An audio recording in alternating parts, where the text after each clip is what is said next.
The soft hum of the air conditioning in my office was a stark contrast to the storm of thoughts swirling in my mind. I'm Anna, a 28-year-old lawyer. My life now is a far cry from the turmoil of my childhood, a past I kept locked away, even from those closest to me. The serenity of my office was shattered by the ringing of my phone. The display showed an unknown number, yet something about it felt ominously familiar. With a hesitant hand, I answered. Anna speaking, I said, my voice a blend of professionalism and caution. Anna, it's your father, came the voice, laced with a nervousness that did nothing to calm my rising apprehension. A chill ran through me. It had been over a decade since I last heard that voice, a voice that once meant safety and love but had become a symbol of betrayal and pain. Why are you calling me? I asked, my words sharp, cutting through the silence that followed his introduction. I'm in trouble, Anna. Financially. I need your help, he said, his voice cracking slightly. His plea, however sincere it might have been, ignited a fire of resentment within me. My help? Now you need me after all these years? I retorted, disbelief and anger intermingling in my tone. Yes, I wouldn't ask if it weren't serious. I'm really in a bind, he continued, desperation creeping into his voice. You stopped being my father a long time ago.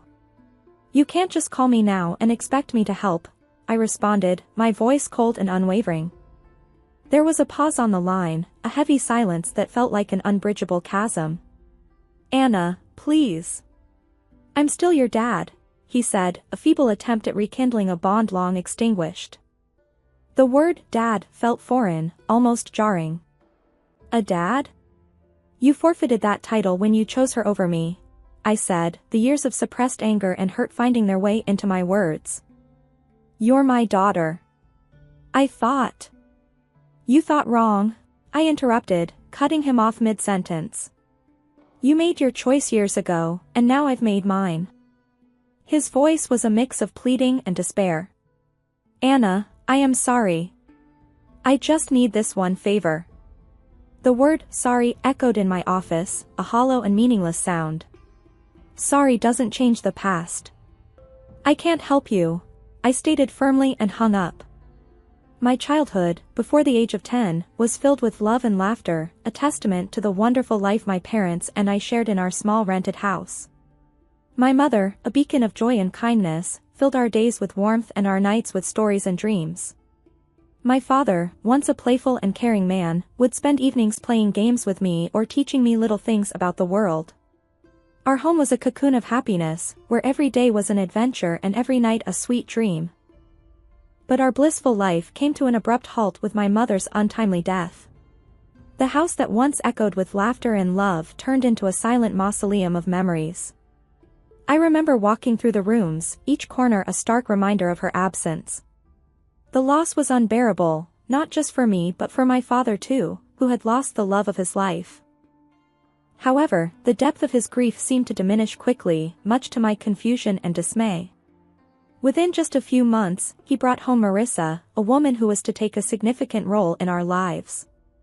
I recall the day he introduced her, a day that marked the end of my cherished childhood. Anna, this is Marissa. She's going to be staying with us, my father announced one evening, his voice devoid of the warmth I was so accustomed to.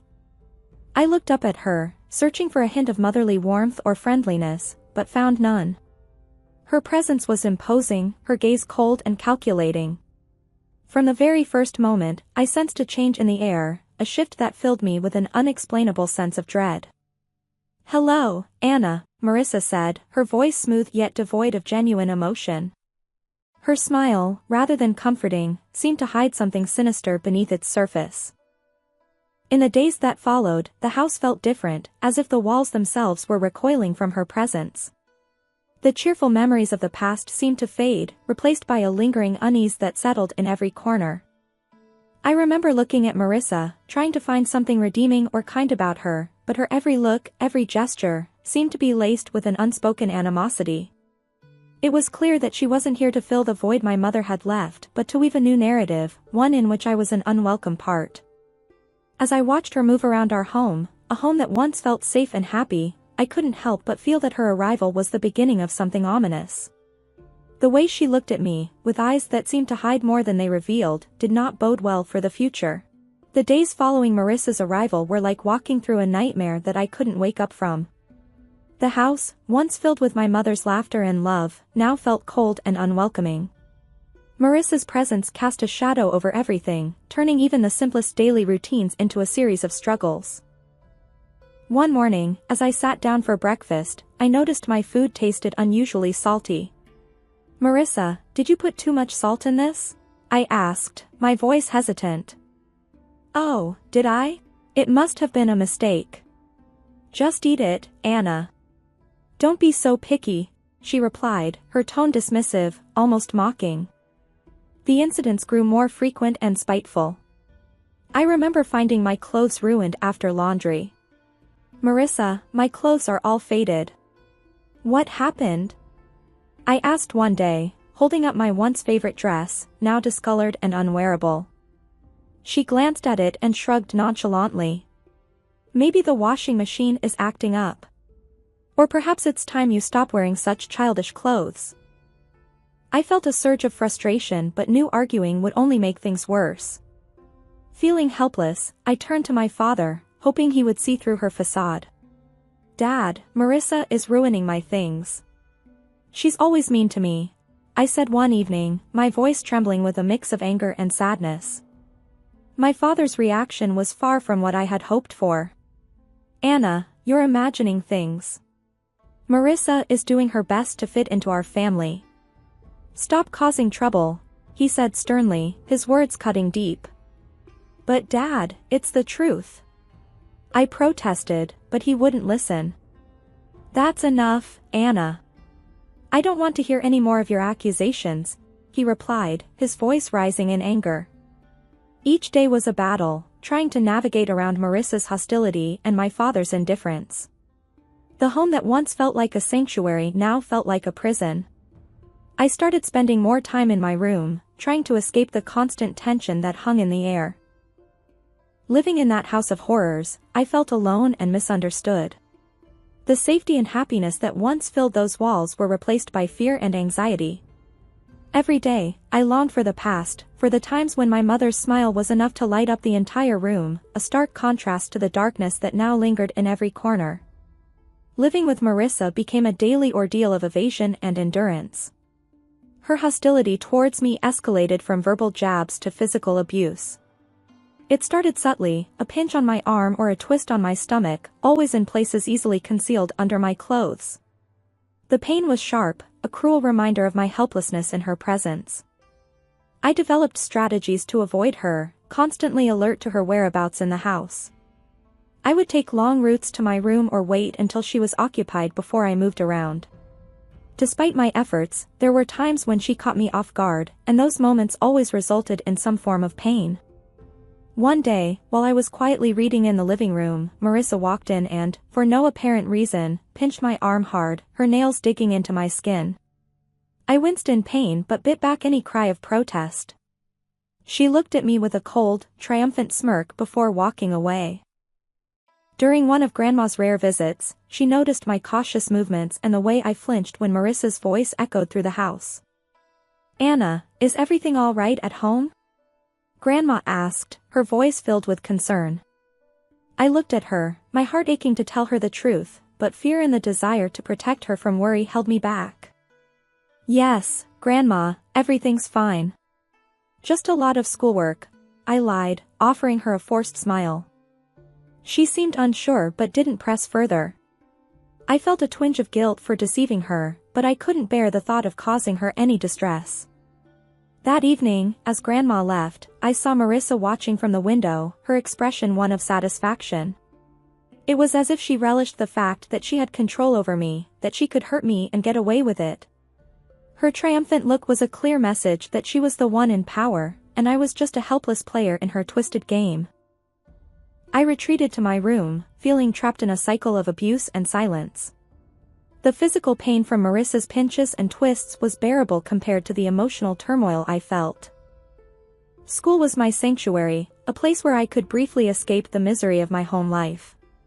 But even there, the shadows of my struggles at home began to seep through. My teacher, Mrs. Thompson, a kind-hearted woman who always encouraged her students, started to notice changes in me. One day, as I was handing in my homework, she gently grabbed my wrist, her eyes drawn to the bruises on my arm. "Anna, what happened here?"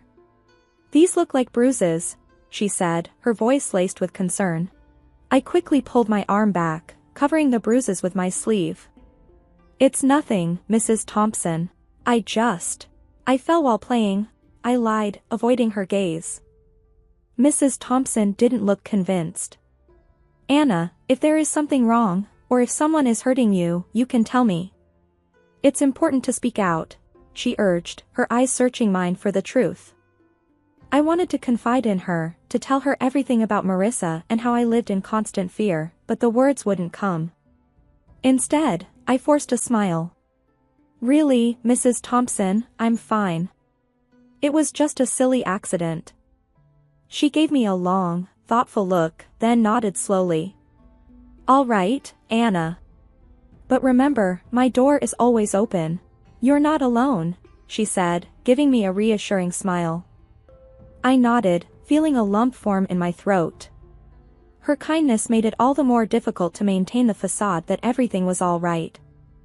As I walked home that day, Mrs. Thompson's words echoed in my mind.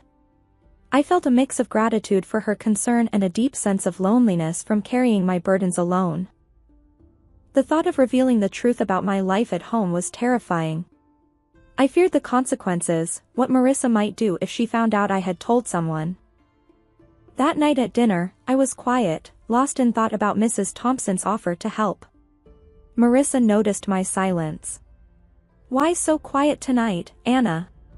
Cat got your tongue?" she asked in a mocking tone. I just shook my head and continued eating, trying to make myself as small and unnoticeable as possible. After dinner, as I lay in bed, the reality of my situation felt more overwhelming than ever. Mrs. Thompson's concern had shown me that people did care, yet the fear of what revealing the truth might bring kept me silent. I was caught between the desperation to tell someone and the fear of Marissa's retaliation, a balancing act that I navigated every day. The day my teacher, Mrs. Thompson, decided to involve my father was a day filled with anxiety and dread for me. I sat in the principal's office, fidgeting nervously, my mind racing with fear about how my father would react.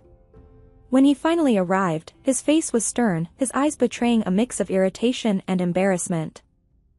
"What's this about, Anna? Why am I being called to your school like this?" he demanded, his voice sharp as he walked in. I glanced at Mrs. Thompson, seeking a semblance of support. Swallowing hard, I tried to find my voice. "Dad, Mrs. Thompson she saw the bruises," I stammered, feeling the weight of his gaze on me. Before I could explain further, he interrupted, his anger palpable. "Bruises?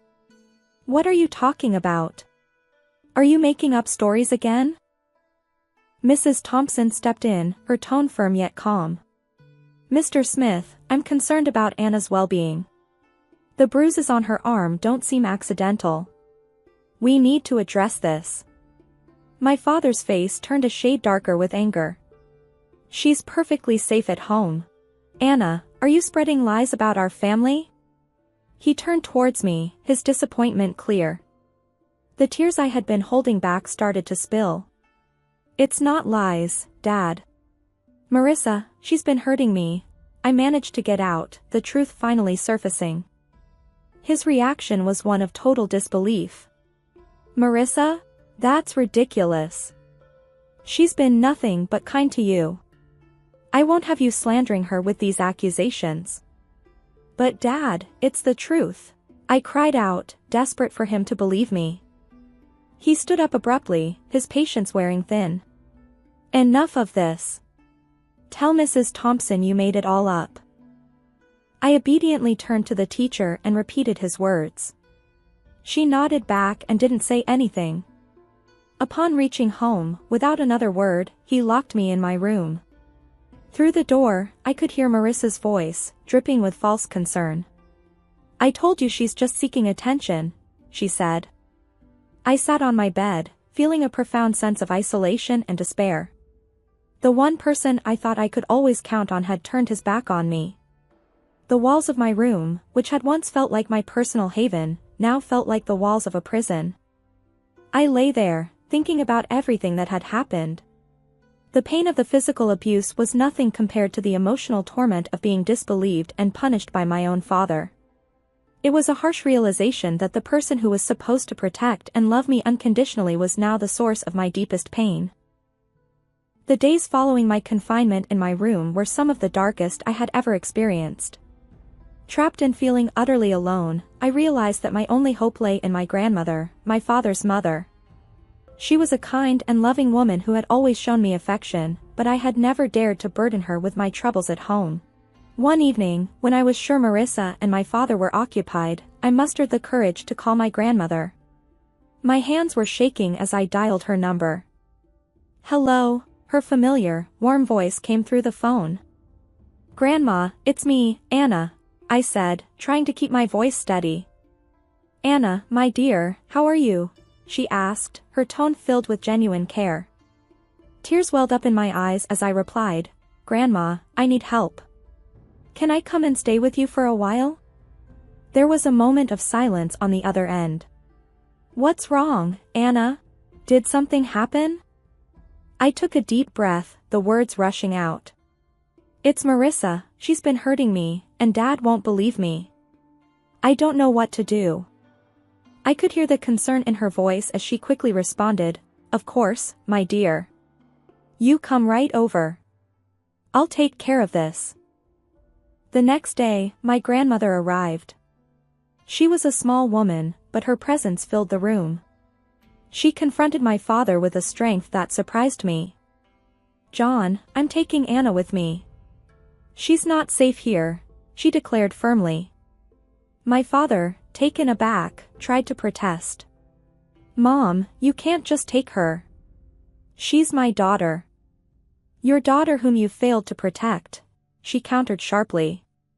"I won't stand by and watch her suffer." Marissa tried to intervene. "She's just a child making up stories. You can't believe her over us." Grandma turned to Marissa, her eyes steely. "I know a scared child when I see one. Anna is coming with me, and if you try to stop me, I'll take this matter to the authorities." My father, realizing he was defeated, didn't put up any further resistance. As I gathered my things, I saw Marissa's expression change from defiant to defeated. Leaving the house with my grandmother, I felt a weight lift off my shoulders. For the first time in months, I felt safe. The car ride to Grandma's was quiet, but her presence was comforting. Once we arrived, she turned to me and said, "You're safe now, Anna. You don't have to worry anymore." In my grandmother's house, I found the love and security that had been missing in my life. It was a haven where I could heal and regain my strength. The contrast between her nurturing home and the coldness of my father's house was stark. For the first time in a long while, I felt like I could breathe again, free from the fear and anxiety that had plagued me. Years had passed since I left my father's house to live with my grandmother. Her home had been a sanctuary, a place of healing and love. But time, as it does, moved on, and with it brought another wave of change. My beloved grandmother passed away, leaving a void that seemed impossible to fill. At the funeral, my father and Marissa showed up, their faces a mix of feigned sorrow and poorly disguised eagerness. It was clear they were more interested in what they might gain from her passing than mourning her loss. After the funeral, as we gathered at my grandmother's house, Marissa wasted no time. "Well, Anna, I suppose you'll be finding a new place to live now. This house and everything in it belongs to your father now," she said, her voice tinged with a barely concealed glee. My father nodded in agreement, his eyes scanning the room as if already planning what to do with the house. I couldn't help but smile, a reaction that seemed to confuse them.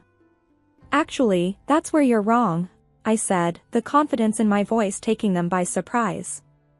"What do you mean?" my father asked, his expression shifting to one of confusion. I took a deep breath, savoring the moment. "Grandma left a will. She bequeathed the house and a substantial amount of money to me," I explained, watching as their expressions changed from confusion to shock. But you're just a child. I'm your father. I should be in charge of any inheritance you receive, my father stammered, his sense of entitlement clear. Marissa chimed in, her voice shrill. Yes, until you come of age, your father will manage your property. Good prospects. Their reactions were almost amusing. You don't give a damn about me so much that you didn't even wish me a happy birthday. I turned 18 a month ago. I'm legally an adult now.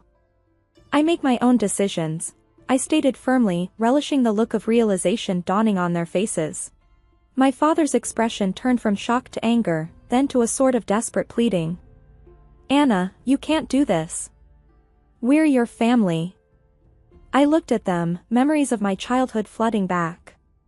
You stopped being my family a long time ago, I said, my voice steady. Marissa stepped forward, her tone now begging, at least let us stay in the house. We have nowhere else to go. We have not extended the lease of our house. I shook my head. This is my house now. You'll need to find somewhere else. As they left, the weight of years of pain and neglect seemed to lift off my shoulders. I stood in the house that was now mine, a house filled with memories of my grandmother's love, and felt a sense of closure. The echoes of the past my father's call stirred remained. I sat there, phone in hand, feeling a tumult of emotions. Anger, betrayal, and a sense of injustice. But amid all that, there was also a sense of strength, a reminder of the resilience that had carried me through the darkest of times.